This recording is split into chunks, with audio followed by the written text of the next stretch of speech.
Now, let's have a look at relations. So we want to build out our employee's profile in some more detail.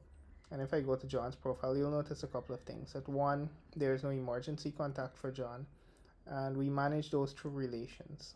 And our relations section allow you to add all types of relations for John. So I'll go ahead and add his parent.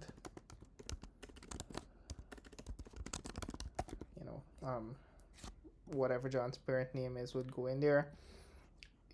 Date of birth is an optional field. The relation details is an optional field. So yeah, I will say this is a parent, and a phone number for the parent, of course.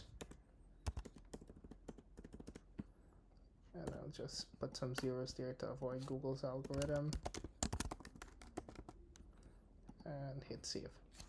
All right, so you'll see John's parent gets added, and I will, if I go back to basic information, you'll see that no emergency contact is there. And to set a record, set a parent as an emergency contact, you will need to go back to the relations, and whilst you're adding, or you can edit it, there's an emergency contact option, and if you turn this on, then John's parent becomes his emergency contact. And under basic information, now you'll see this person who is his emergency contact shows up there. And if I go to employees as well,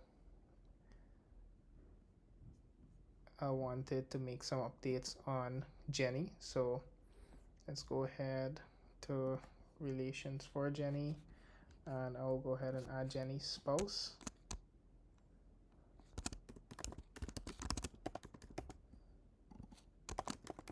And let's say Jenny's spouse is Jonathan Albion.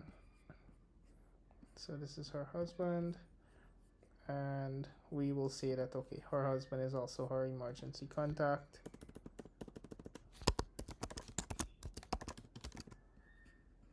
Right, and I'm gonna hit save. So now again, once we go to information here, we'll see Jenny's spouse.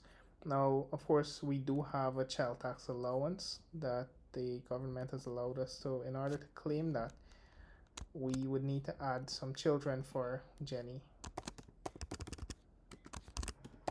So let's say Jenny's child, and we'll set the child's date of birth. Let's say 18th of June 2024. It's Jenny's child. Now, by default, Techlify HR does not apply the child tax credit to every child because only one parent can claim a child. However, let's say Jenny is claiming this child, you can apply the child tax credit, and you can also upload the declaration form here. So I'm going to go ahead and save this, and I'll add another child.